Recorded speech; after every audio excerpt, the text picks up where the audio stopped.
పల్నాడు జిల్లా గురజాల పట్టణంలో జాతిపిత మహాత్మా గాంధీ విగ్రహ ఆవిష్కరణ కార్యక్రమాన్ని నిర్వహించారు. ఈ కార్యక్రమానికి ముఖ్య అతిథులుగా గురజాల శాసనసభ్యులు ఎరపతినేని శ్రీనివాసరావు, ఎమ్మెల్సీ జంగా కృష్ణమూర్తి హాజరయ్యారు. ముందుగా వారు స్థానికంగా ఏర్పాటు చేసిన వినాయకుడి వద్ద ప్రత్యేక పూజలు నిర్వహించి అనంతరం మహాత్మా గాంధీ విగ్రహ ఆవిష్కరణ కార్యక్రమాన్ని నిర్వహించారు. అనంతరం ఎమ్మెల్యే ఎరపతినేని మీడియాతో మాట్లాడుతూ గాంధీజీ కలలుగన్న గ్రామ స్వరాజ్య దిశగా ఎన్డీఏ కూటమి ప్రభుత్వం పనిచేస్తుందన్నారు. మొన్న జరిగిన సార్వత్రిక ఎన్నికల్లో ప్రజలంతా ఎన్డీఏ కూటమి ప్రభుత్వానికి పట్టం కట్టారని వారు తెలిపారు. మహాత్మా గాంధీ శాంతి బాటలోనే నడిచి అన్ని వర్గాలను కలుపుకుని ముందుకు వెళతామని వారు తెలిపారు. 2014-19 మన ప్రభుత్వ హయాంలో చేసిన అభివృద్ధి తప్పితే వైసీపీ చేసిన అభివృద్ధి ఏమీ లేదని వారు ఎద్దేవా చేశారు. గురజాల నియోజకవర్గాన్ని అన్ని రకాలుగా నిధులు తీసుకువచ్చి అభివృద్ధి చేస్తామని వారు తెలిపారు.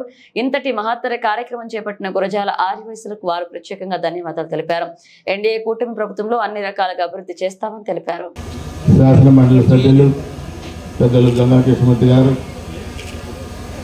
ఎన్డీఏ కూటమి నాయకులు, గురజాల ఆర్యవైశ్య సంఘం పెద్దలు, ఈరోజు శాంతి దూత దేశ స్వాతంత్ర సంగ్రామంలో అన్నీ తానే గెలిచి ఒక ప్రపంచంలోనే 200 సంవత్సరాలు మనల్ని పరిపాలించిన బ్రిటిష్ వాళ్ళని పారదోలి మనకు స్వాతంత్రం తీసుకురావడంలో కీలక పాత్ర వహించిన మహాత్మా గాంధీ గారి విగ్రహావిష్కరణ కార్యక్రమాన్ని చాలా పెద్ద ఎత్తున కూడా గురజాల ఆర్యవైశ్య సంఘం పెద్దలు కూడా ఈరోజు చేసినందుకు నేను మనస్ఫూర్తిగా వాళ్ళందరినీ కూడా అభినందిస్తున్నాను. ఈరోజు మీరందరికీ చెప్పేది ఒకటి, గాంధీ గారి ఆశయాలని కొనసాగిస్తూ శాంతి మార్గంలో గత 5 సంవత్సరాల అరాచక పరిపాలనని అంతమొందిస్తూ మొన్న జరిగిన ఎన్నికల్లో ప్రజలు ఇచ్చిన తీర్పును శిరస వహిస్తూ అన్ని వర్గాల ప్రజల సంక్షేమే ధ్యేయంగా కూడా ఎన్డీఏ ప్రభుత్వం పనిచేయడానికి సిద్ధంగా ఉంది.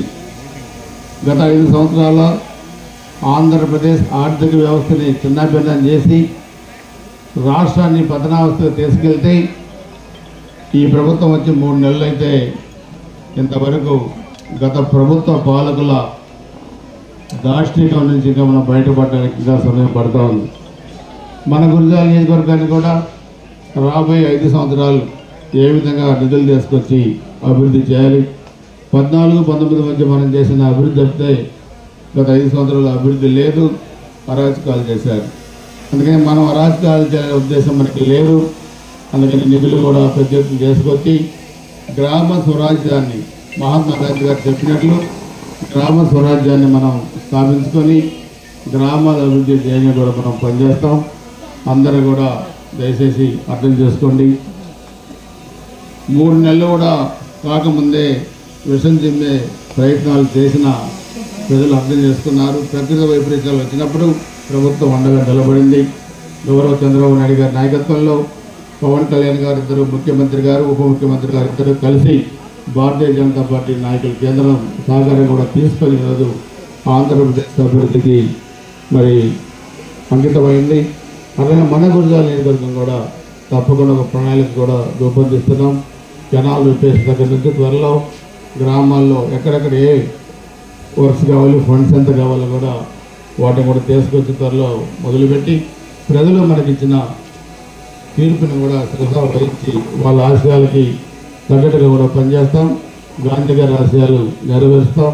శాంతియుతంగా కూడా గ్రామాలు ఉంచుతాం. ఎటువంటి అల్లర్లు లేకుండా భవిష్యత్తులో కూడా మన ప్రభుత్వం మరి కొన్ని నిర్ణయం తీసుకుంది కాబట్టి అందరూ కూడా సహకరించాలి. దయచేసి అందరికీ కూడా ఈ కార్యక్రమంలో పాల్గొన్న మీ అందరికీ పేరు పేరున హృదయపూర్వక నమస్కారాలు, ధన్యవాదాలు. మరొకసారి ఇంతటి బృహత్తరమైన కార్యక్రమం జాతిపిత విగ్రహావిష్కరణ కార్యక్రమం ఏర్పాటు చేసిన గురజాల ఆర్యవైశ్య సంఘం పెద్దలు, నాయకులు, ఎన్డీఏ కుటుంబ నాయకులు, పెద్దలు